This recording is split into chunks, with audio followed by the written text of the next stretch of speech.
Sebab tu bila saya tanya kat mereka ni, antara semua ni faham tak Islam Hadari?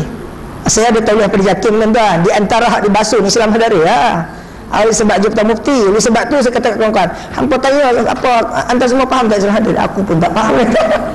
Aku pun tak faham kata. Duduk kajian Islam dia pun tak faham. Dan oleh sebab itulah maknanya tu penyelesaian pertama kembali pada Al-Quran. Yang keduanya, dalam negara kita ni dia ada undang-undang. Dia ada undang-undang yang mana undang-undang tu kena ikut. Tapi hak masalah sekarang ni, saya melihat bahawa bila ustaz buat cegah apa semua ni, ini masalah ujung-ujung ni. Bila ustaz, saya masa gerun dengan kes-kes yang sebegini ni. Ustaz tanya tengok kat sini jenazah. Siapa akibat daripada apa ni? Saya pernah seketika saya ceramah dengan Datuk Sarizat. Dia menteri bahagian apa ni? Datuk Sarizat. Saya duduk kadang-kadang pun pengurusi majlis jemput saya duduk dekat dengan dia. Dia kata Ustaz Farhan sombong. Saya duduk jauh-jauh sikit seruang, lepas tu segan dan nak tengok terjeling ke macam-macam. Kalau kita tertengok dengan dua kali tuan-tuan, hilang satu ayat Quran tuan-tuan. Kalau Ustaz ni tak tahulah berapa susuk dia hafal Quran, dia tahu kan. Tapi bagi saya tuan-tuan, kalau saya tertengok tu, kalau sekali dah dikata sekali tu syaitan nak panah dia tak. Tapi kalau kita meleret macam ni kan, tapi Ustaz dia biasa dah bertemu dengan budak-budak ni, saya dia kerja dakwah kan, dia buat temu semua tak apalah. Dia kata dia tengok, dia kata dia sombong. Bila dia keluarkan statement dia untuk generasi remah-remah, 80% kelahiran radikal orang Melayu Islam. Minta maaf Ustaz sebut 80%. Oleh sebab tu ditubuhkan satu seminar ni, dia kata nak pelihara darah-darah apa? Pemeliharaan darah-darah. Bila dah terlajak generasi budak-budak 18 umur 20 tahun ni nak pelihara darah-darah, maka muslimah hal lain ni pun tak boleh lah macam tu Datuk, nak pelihara darah-darah teruna tak kena jaga lah.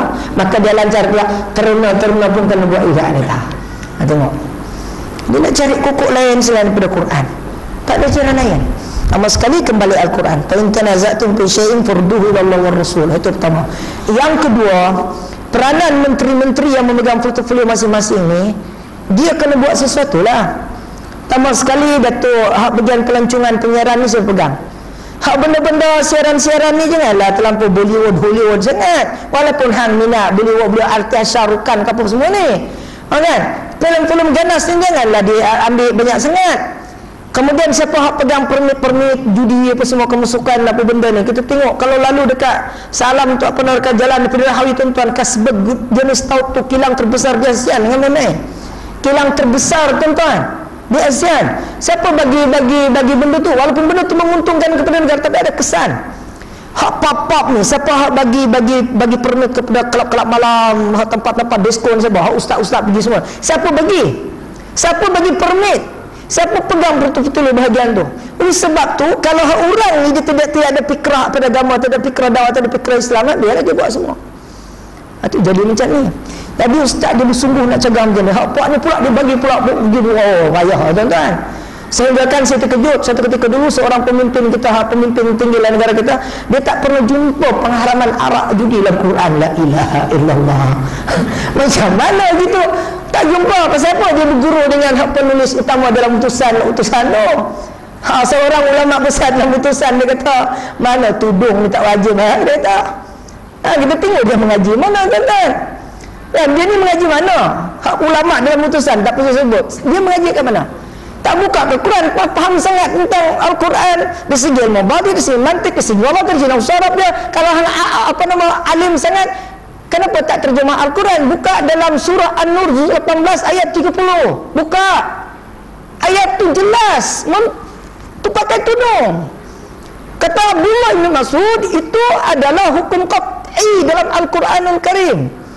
Bila datang ayat yang lain, wala taqrabuz zina innahu kana fahishatan wa sa'a sabila, dan jangan hampiri zina, sesungguhnya menghampiri zina pun Allah larang. Hukum buka dalam 4 mazhab, perbandingan fiqh muqarrar, perbandingan 4 mazhab.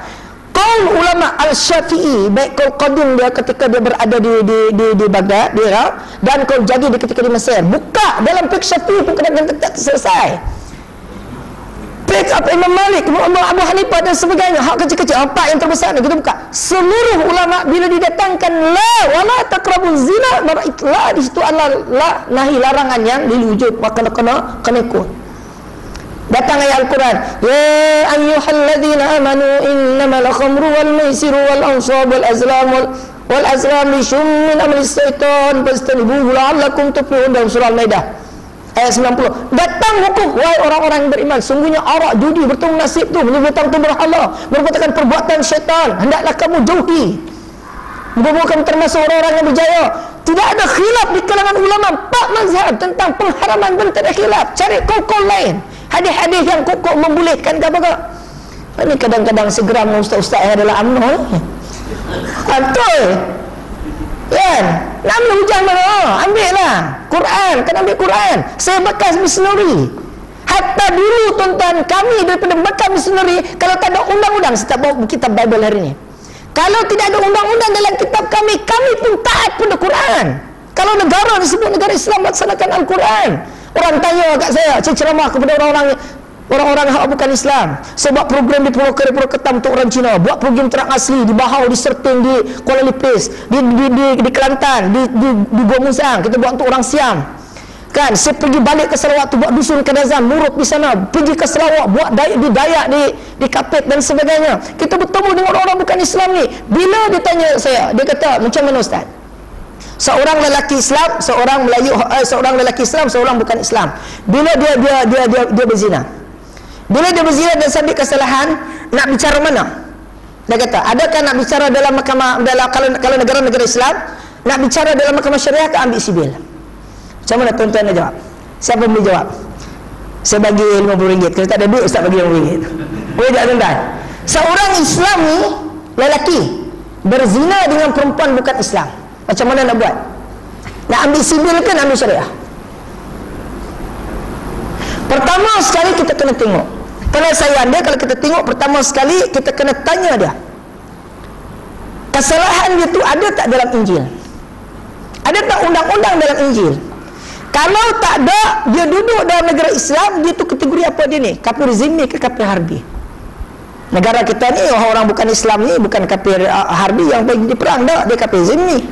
Oleh sebab tu kita tanya dia balik, kita beri penerangan tentang dia, tentang undang-undang yang ada dalam mahkamah syariah. Kita beritahu kat dia macam ni. Kemudian kita ambil pula sibil. Kita ambil sibil pula macam ni. Kita seimbangkan pula. Kalau hukuman tu tak seimbang, dia kena ambil tazir yang selaras dengan hukum yang ada dalam Islam sini. Kalau dia nak pilih negara Islam yang memerintah tu, yang mana hak tazir tu tak setimpal dengan perbuatan dia buat, dia kena buat pergi mahkamah syariah. Itu sebab ada tidak dikatakan undang-undang ni menzalimi, tidak. Kami dulu bukan sendiri menerima. Hatta kalau hudud tu dilaksanakan tuan-tuan, la ilaha illallah. Kita tengok apa yang berlaku di Pahang baru-baru ni, 2 bulan lepas. Bila mana mahkamah syariah Kuantan menangkap 2 budak Melayu ni minum arak di kedai Cina. 2 adik-beradik minum arak di kedai Cina. Bila sabit kesalahan, bawa pergi mahkamah syariah, sebat berapa kali, tanpa sebatan tu dia buat kelihatan ramai, wallahu alam, tetapi disebat ikut hukum. Kemudian baru dia dijenda dengan hukuman takzir lah. Kemudian bila keadaan semikian, apa ulasan Tok Guru Menteri Besar Kelantan? Dia kata kita ucapkan tahniah kepada orang Pahang kerana mendahului kita, dia dah. Tok Guru kata Menteri Besar Pahang ada ambil apa-apa peranan. Oh, lagi dia bagus. Dia kata bagus, saya beri kedasar kepada syariah Kuantan. Ada apa-apa berlaku di Malaysia? Tak ada apa. Ada Datuk Najib nak campur tangan? Tak ada apa. Semua tuan-tuan, semua Islam ni cantik. Kalau tak semua tuan-tuan, macam mana saya nak masuk Islam ni, tak tahu. Macam mana?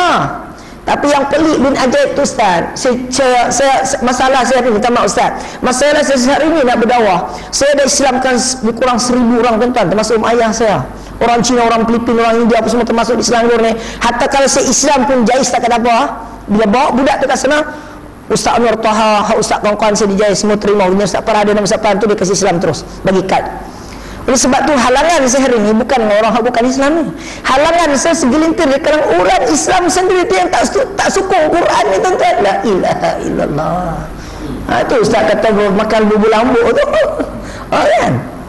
Macam mana nak faham Quran? Bila bulan Ramadan, ustaz tu nampak kita hari mula awal Ramadan ni masya-Allah penuh dengan halaqah Quran semua. Bila ustaz tu kata imam dia kata kita pakat-pakat baca Fatihah. Sebelum kita nak mula tadarus ni kita pakat baca Fatihah. Kau nak perbetulkan Fatihah. Ustaz tu baca Bismillahirrahmanirrahim. Alhamdulillahirabbil alamin, dia baca sampai kepada ihdinas siratal mustaqim siratal ladzina an'amta alaihim, disebut siratal ladzina an'amta alaihim disebut. Bila ustaz tegur siratal ladzi ngam-ngam tak alaihim disebut. Pasal disebut tu pasal lidah saya dah keras ustaz dia kata. Payah nak betul. Isu tak datang dah la ilaha illallah.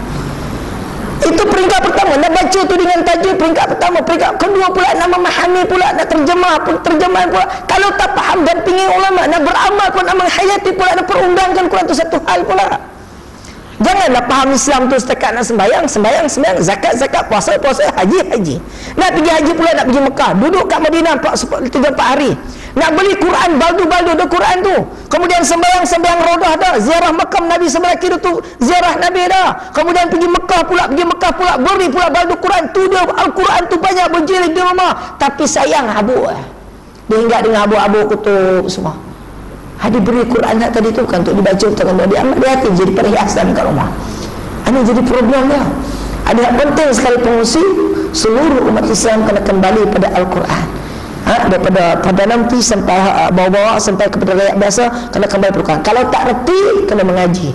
Jangan benci ulama, kena dampingi ulama. Wallahu a'lam. Untuk orang yang kedua ni. Warahmatullahi wabarakatuh sekalian. Saya ni fikir masa saya dulu umur belasan tahun, saya nak cerita sejarah mengapa saya terlibat dengan kerja macam ni. Saya dulu tak mengaji sekolah agama. Sebab itu saya rasa saya tak rasa hina langsung kalau saya duduk dengan budak dadah. Kalau orang kata dia jahil, saya rasa saya lagi jahil. Saya tak rasa besar diri langsung. Sebab antara syarat kita nak buat kerja, nak menyelamatkan budak-budak kita ni, kita jangan ajar diri kita protokol sangat. Kena belajarkan diri low profile. Nak buat kerja dakwah ni kena low profile. Cuba tengok orang tabligh bagi berdakwah ke sana ke sini tu kadang-kadang dah jalan-jalan enjoy. Cuba tengok orang Kristian yang buat berkampung kat Sabah Sarawak, yang datang daripada Australia, yang datang daripada New Zealand. Ingat komen-komen orang. Kalau kita selidik tu engineer, doktor, orang dahsyat-dahsyat, tapi boleh low profile, duduk kampung Iban, kampung Dayak, campur orang asli. Masalah kita hari ni, lagi kita mengaji, lagi sombong. Dah lama kau berlambuk, terus sombong lah tu. Tu kena faham lah maksud saya. Dah lah lambat faham kerja jihad, kerja nak menyelamatkan umat. Lepas tu bila ada ilmu pula, lagi rasa besar diri. Hina rasa nak duduk bersama dengan orang bawah-bawah ni, hina. Nah, ini masalah kita nak. Bila kita cerita orang pertama cerita bab luar, hak kedua kita kena cerita bab dalam. Sebab bila jari kita tunjuk ke orang, tak jari tunjuk ke diri kita. Jadi kita kena bos mata lah kalau kita nak naik, nak betulkan diri kita, nak jadi umat yang hebat. Sikap kita. Sebab itu dulu saya umur sekarang dah betul dah, umur 37 tahun dah umur saya. Betul dah. Saya dulu mengambil sikap, walaupun saya jahil, saya tak berilmu, datang ke Kuala Lumpur ni punya jakun tau. Datang ke Kuala Lumpur ni tahun 89.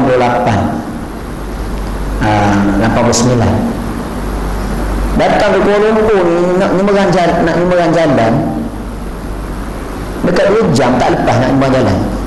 Sebab nak pandang, sebab cikgu ajar di sekolah, nak nyemberang jalan kan, pandang kiri, pandang kanan, pandang kiri sekali lagi kereta tak ada, pandang kanan sekali kereta tak ada, baru nyemberang. Bila kita datang ke Lumpur, kereta main sinci. Kereta tak pernah putus. Mana ada kereta? Tak ada kat jalan. Sepanjang masa kereta ada. Mampu nak bilang. Itu nak cerita jakun tak jakun yang saya datang ke Kuala Lumpur dulu. Waktu tu budak lagi. Cuma prinsip saya menjadikan surau, masjid ustaz, orang alim sebagai tempat rujuk saya. Sebagai orang tua-tua di surau yang saya kawan, pengurusi surau, pengurusi masjid, kadang-kadang cucu dah 15, dah bercucu dah. Itulah kawan-kawan saya, yang umur 60, yang umur 70, yang umur 50. Saya berkawan dengan orang tua-tua. Lepas tu saya ikut ustaz sana ceramah, ikut ustaz sana ceramah. Rupanya barakah kita berkawan dengan orang alim ni, berkawan dengan orang tua-tua dalam masyarakat ni. Ada barakah dia yang tersembunyi. 17 tahun selepas itu, sekarang saya dah jadi orang yang duduk jadi ustaz. Dulu ikut ustaz, jadi driver ustaz, jadi escort ustaz. Rupanya tak sangka 17 tahun lepas pada itu saya jadi ustaz. Sebab itu hari ini banyak orang mempertikaikan tentang ijazah saya. Banyak orang, ustaz tu PhD ke apa, Profesor Madya ke apa, dia tu bawa masa apa, boleh masuk tempat kita ni, dia bukan ada ijazah tu, bukan ada ijazah ni. Tu tuan-tuan, sebab orang yang baca ijazah ni banyak sangat ni, lagi dia baca ijazah, lagi dia bangga dengan CJ dia, lagi sombong. Bukan mana dah ada ilmu tinggi ni kita jadi berani. Berapa ramai orang ada ilmu melangit tapi penakut, ya Rabbi, nak buat kerja Islam. Kalau ada ilmu banyak berani tak apa. Nabi ada ilmu banyak, dia berani turun medan perang. Berapa perang Nabi temui. Kita ilmu banyak, duk gantung CJ je kat dinding, nak tunjuk CJ kat orang. Bukan boleh menyelesaikan masalah kalau sekadar tunjuk CJ. Sebab ilmu menuntut kita beramal.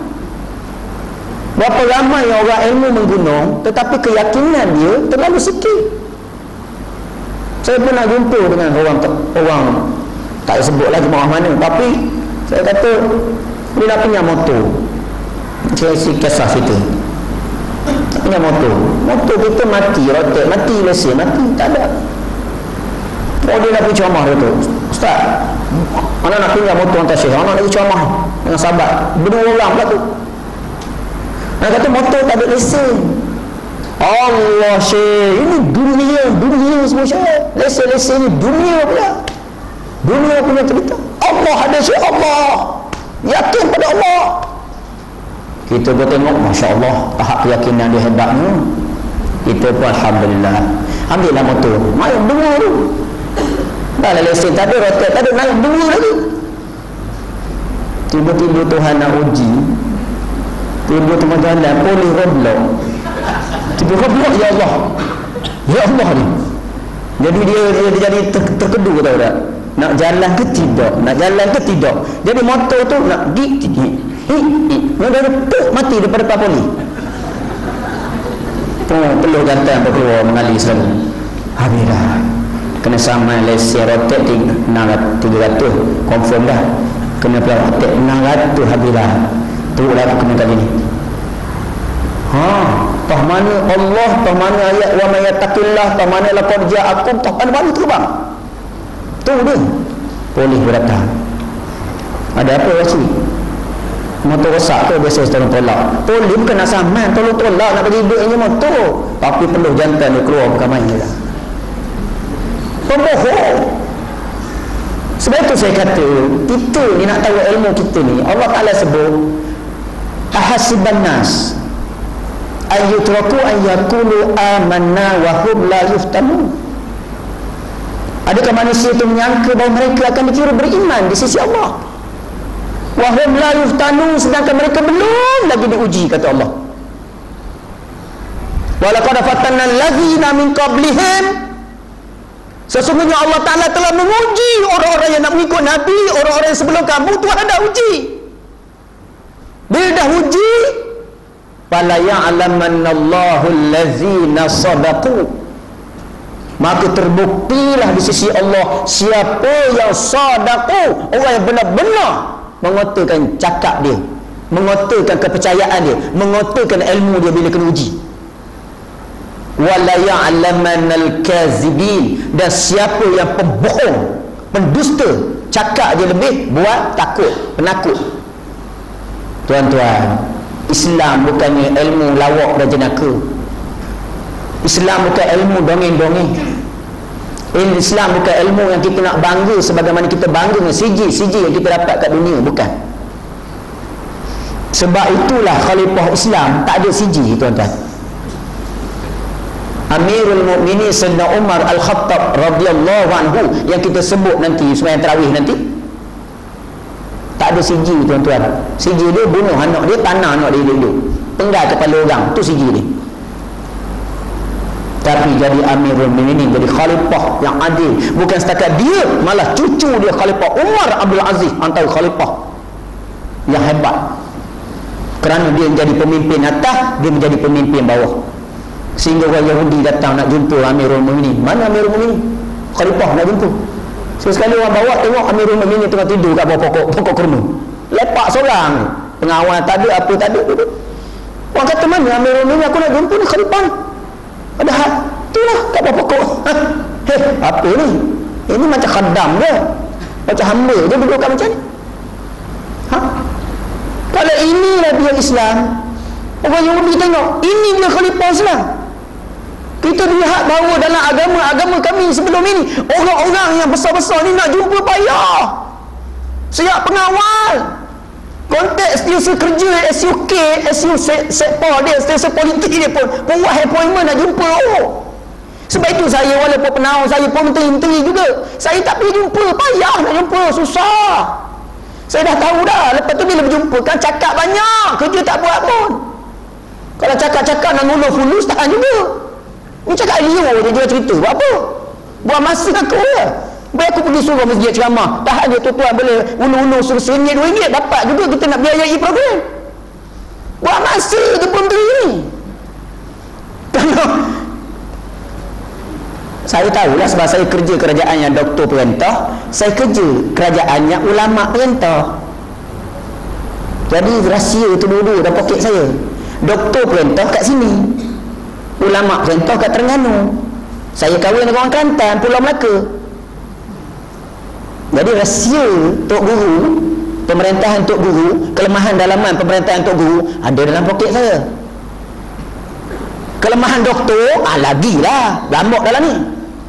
Jadi tuan-tuan, saya bercakap dalam konteks, saya tahu di sini kita ada penyokong doktor, ada penyokong Tok Guru. Sebab tu saya bercakap tu, saya cuba kalau boleh dua-dua tu dapat faham. Kalau saya semangat semacam je suruh sokong Tok Guru, hak yang minat doktor nanti dia kata tak pakai langsung idea kami merajuk lah, lepas tu tak datang lah. Tak nak lah macam tu tuan-tuan. Kita nak kalau boleh rumah Allah ini sentiasa meriah ya, jangan ada sentimen begitu. Kita belajar agama, dengar sampai habis dulu.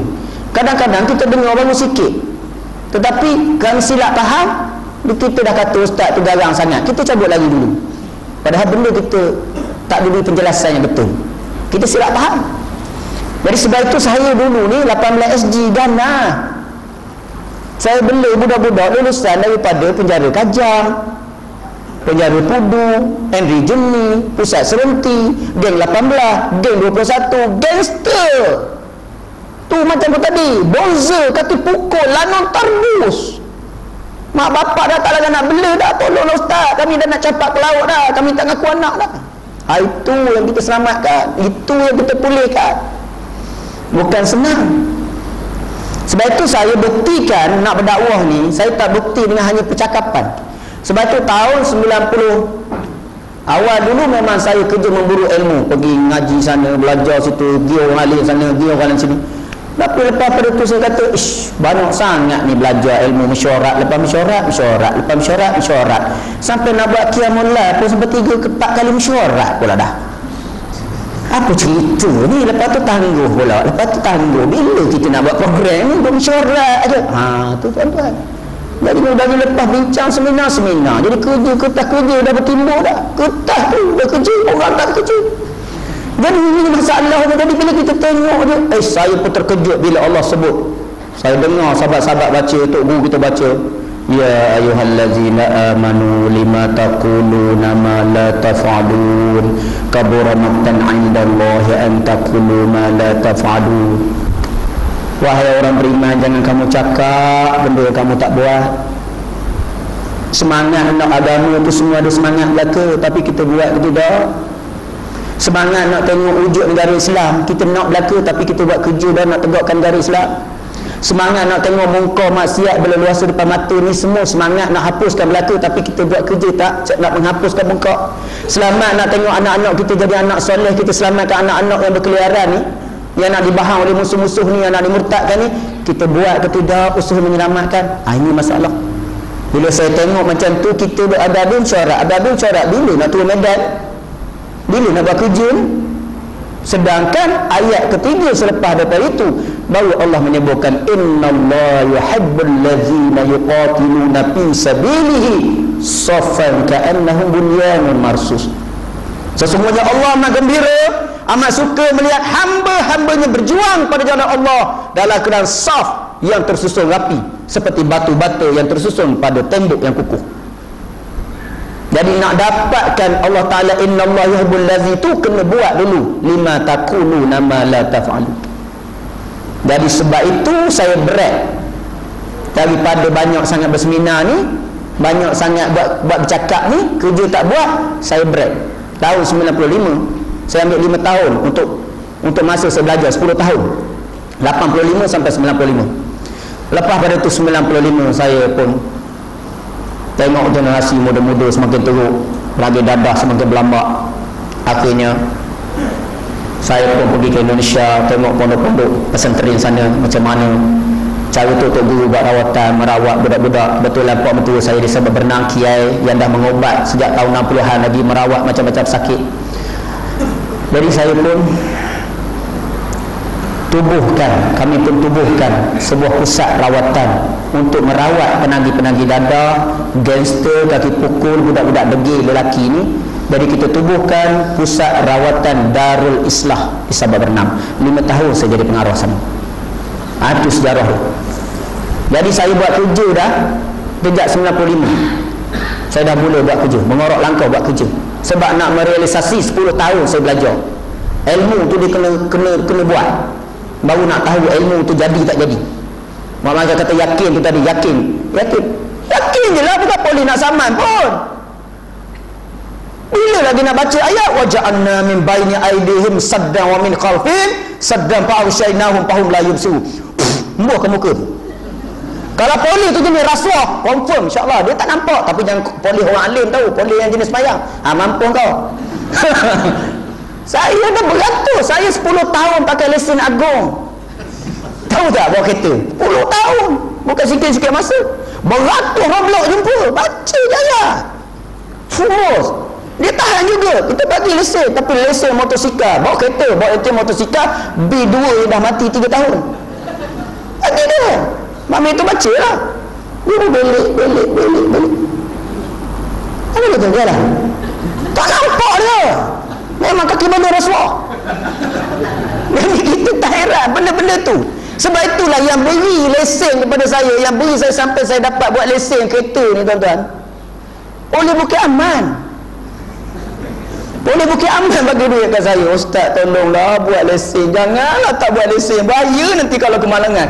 Oleh Bukit Aman naklah 500 Ustaz kami bayar untuk driving school. Tolonglah Ustaz.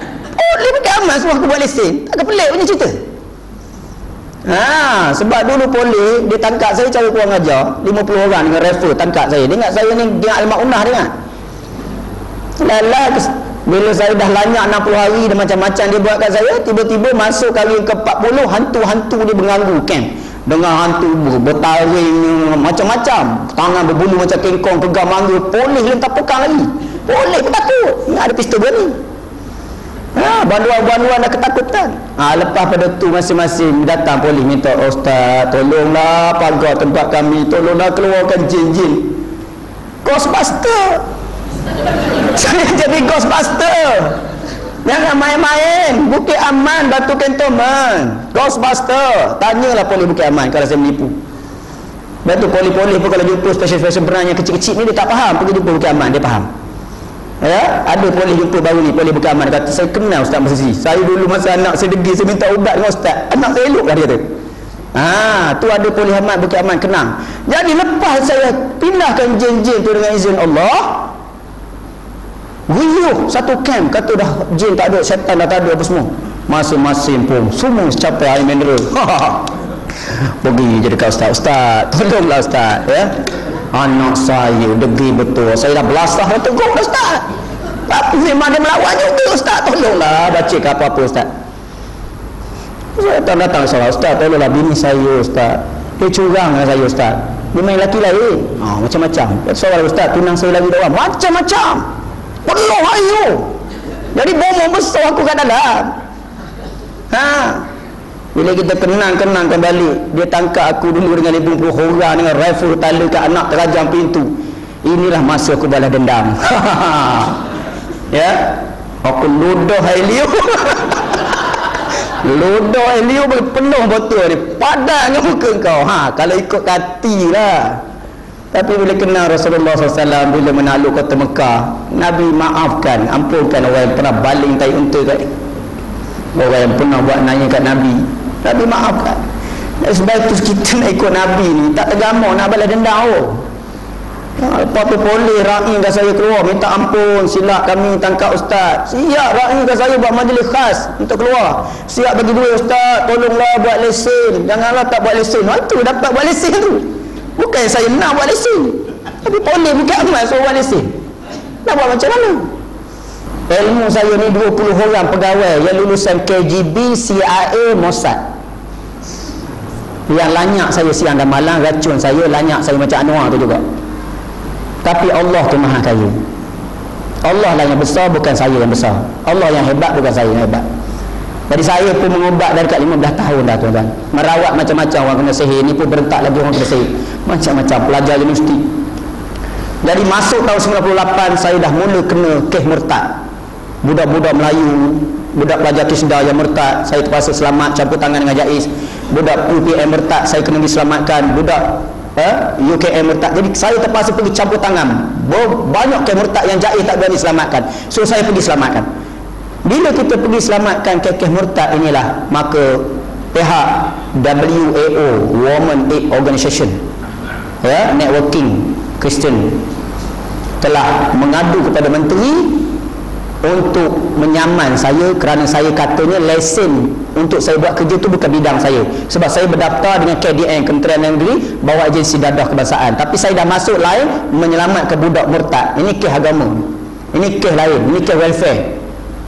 Jadi akhirnya saya terpaksa mengadu pada Jabatan Kebajikan, dan Jabatan Kebajikan Selangor nasihatkan saya supaya saya mendaftarkan sebuah NGO Islam. Itulah sejarah tubuhnya Perkit, sebab nak selamatkan kes murtad.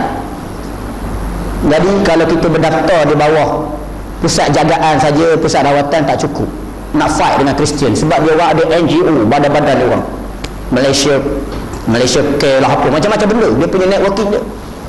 Jadi kita punya kena ada networking kita. Jadi akhirnya di situlah saya tubuh ke Jabatan Kesepenaja, dan akhirnya kita tertubuhnya yang dinamakan Perkit, Pertubuhan Kebajikan Darul Islam Selangor.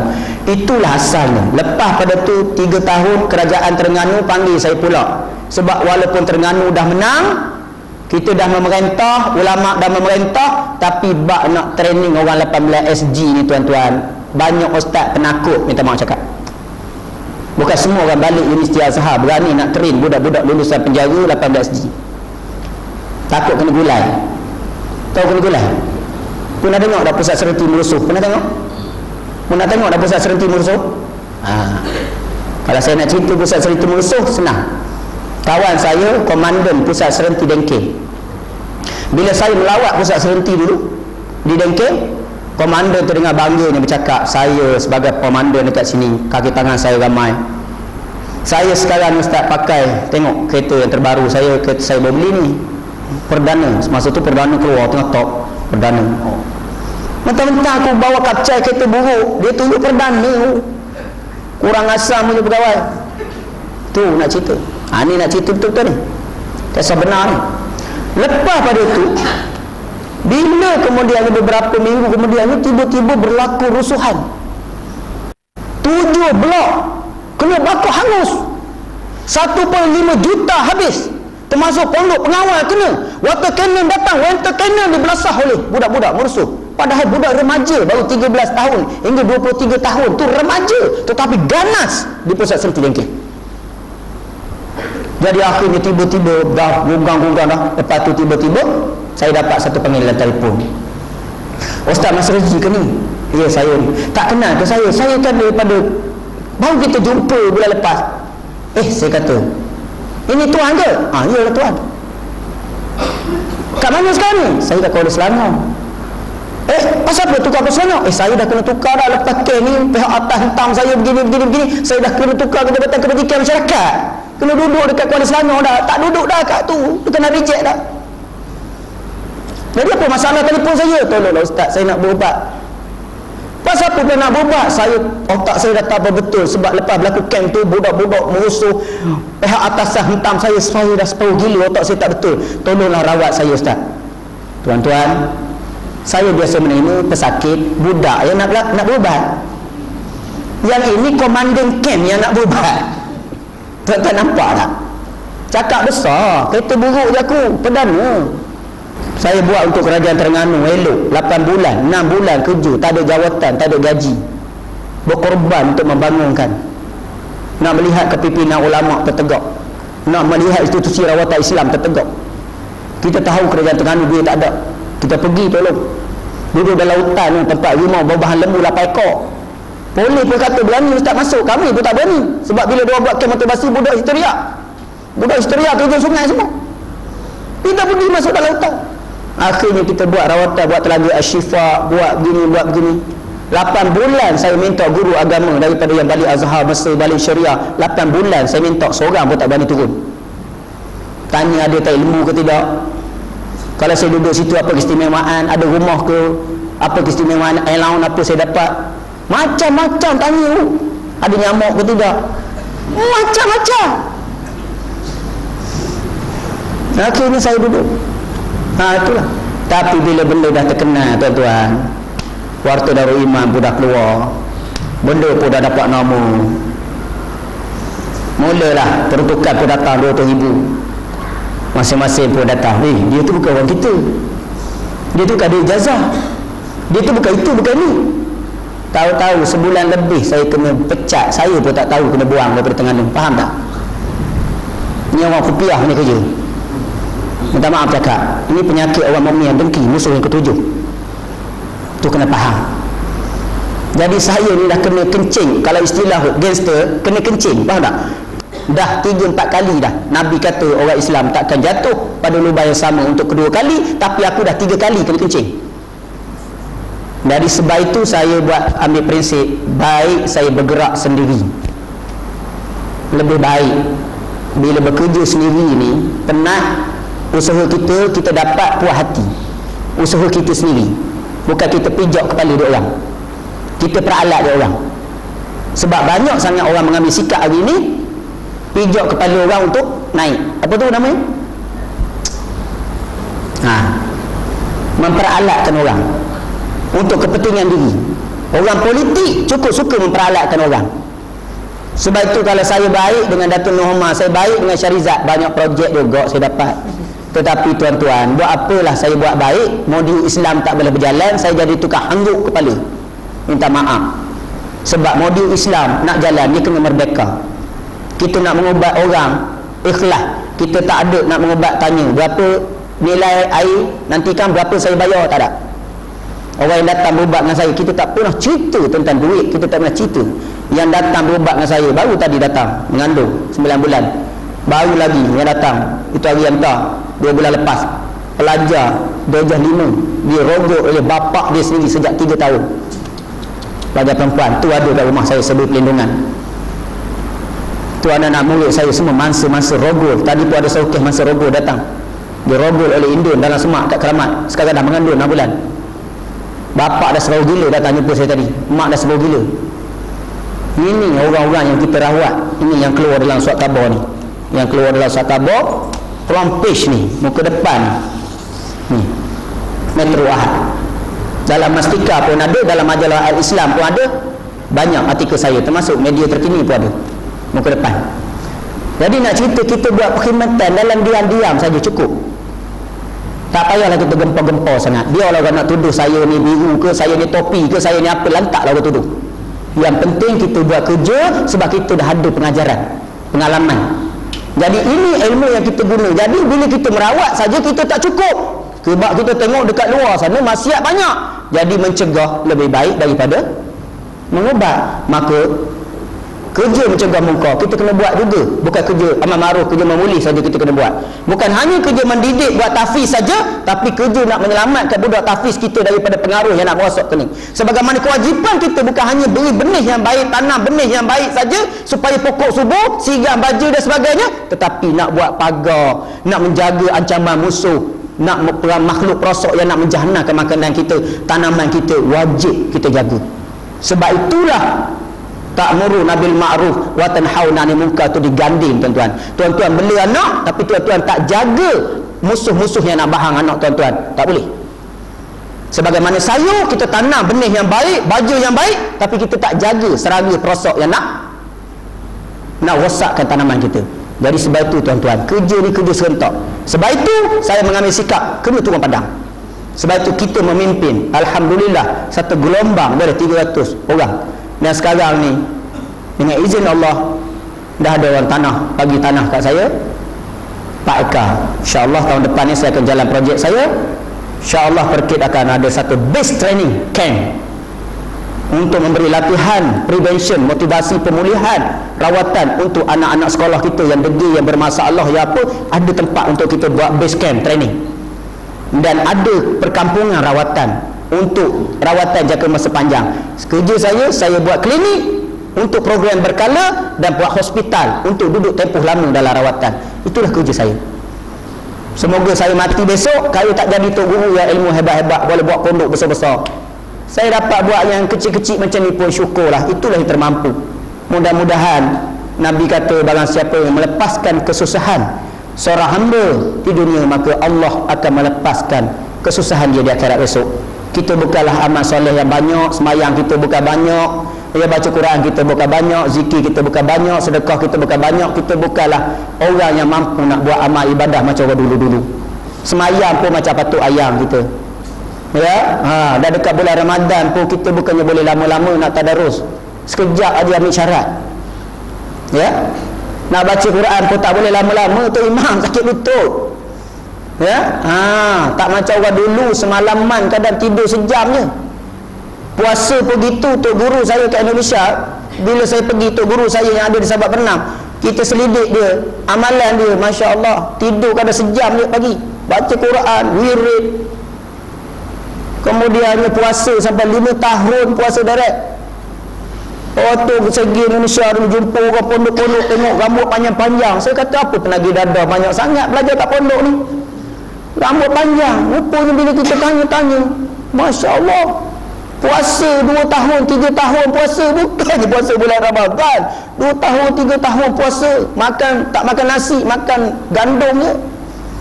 Puasa pati geni lah, apalah macam-macam amalan-amalan yang membina kerohanian tu, membina roh, membina kebersihan dalaman. Rupanya rambut tu panjang sebab tak boleh nak kerat, tak lot. Kita ingat ke apa benda?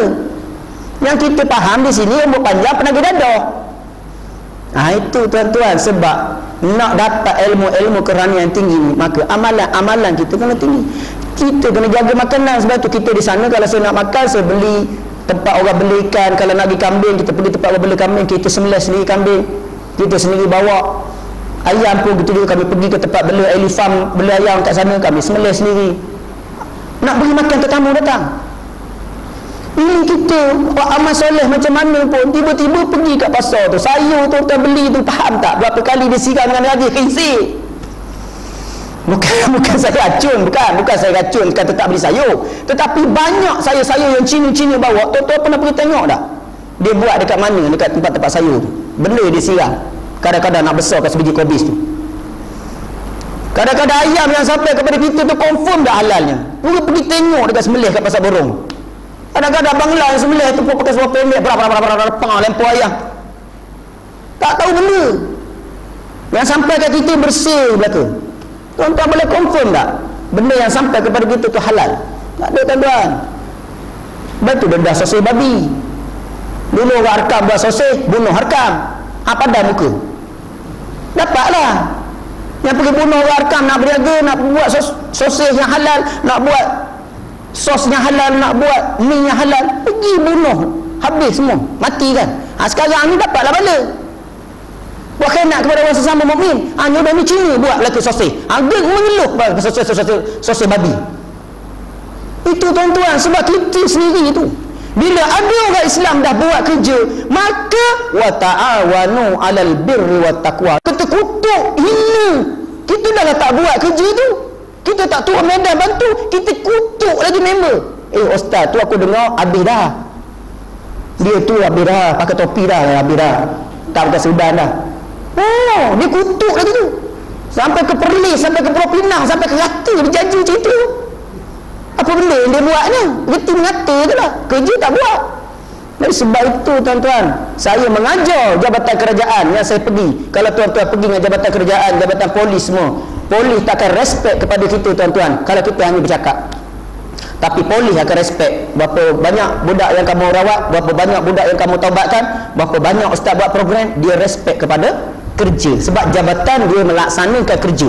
Maka kita nak duduk dengan jabatan, nak yakinkan orang-orang dalam jabatan, kita kena tunjuk prestasi kerja. Dari sebab itu, apa yang saya dakwah kepada masyarakat, saya buktikan dengan perkhidmatan. Kerana dakwah dalam bentuk perkhidmatan lebih cepat. Sebagaimana Kristian, dia berdakwah, dia tanya dah makan ke belum, dia bagi duit, dia bagi lebih cepat. Sebab bila orang sudah terhutang budi, akhirnya mereka serah segala-galanya untuk kita. Sebab itu orang-orang di Terengganu sekarang, kalau saya pergi, ada orang tua datang menangis-nangis jumpa saya, rindu kat saya. Sebab waktu dia sakit dulu, ini orang yang dia panggil tengah-tengah malam berubat. Hutang budi dia bawa mati. Orang kenal.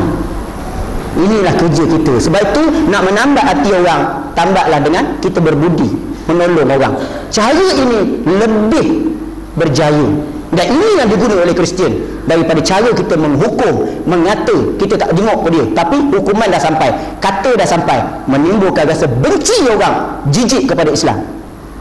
Bukan kerana Islam yang salah, tetapi kerana pendakwah yang melaksanakannya tak betul. Inilah strategi. Jadi saya rasa itu sajalah. Saya mohon maaf, mungkin terlebih masa. Malam Merdeka, jangan bimbang. Ni CD, termasuk operasi kat Bukit Bintang. Tolong dapat kat luar sana untuk tabung. Saya tak berniaga, tapi untuk tabung. Ya, sebab minyak dah naik pula. Tak boleh tuang air. Jadi faham-fahamlah. Jadi tuan-tuan sini orang korporat, faham-fahamlah peranan tuan-tuan. Tuan-tuan nak turun pun bukan semua boleh kan? Ni. Kemerdekaan, suatu analisis pencapaian pembangunan insan selepas 40 tahun, 48 tahun kita merdeka. Ini forum perdana di Masjid Proton Shah Alam. Memang hebat ni. Ramainya orang malam tu mengupas tentang analisis pencapaian pembangunan insan selepas 48 tahun kita merdeka. Ini hebat tuan-tuan. Semua ada dekat luar sana. Tolonglah beli dan sumbanglah jariah tuan-tuan untuk kerja-kerja amal soleh ini. Sebab hebat macam mana pun saya, hebat macam mana pun perkit, kalau tuan-tuan tak bantu, tak ada sokongan, kami tumbang. Sebab benda yang kita buat ni untuk anak tuan-tuan juga. Esok kalau ada sakit, ada apa, nak mengadu kat mana? Maka itulah yang kita harapkan sokongan daripada para ibu bapa sekalian. Jadi sekadar itu sajalah. Terima kasih pada pihak surau, terima kasih pada semua pihak, terima kasih pada tuan-tuan muslimin sekalian. Selamat menyambut Ramadan Mubarak. Moga-moga kita mendapat ibadah yang diberkati dan dirahmati oleh Allah Subhanahu wa taala. Aku lakukan hadza wa astaghfirullahal azim li wa lakum. Assalamualaikum warahmatullahi wabarakatuh.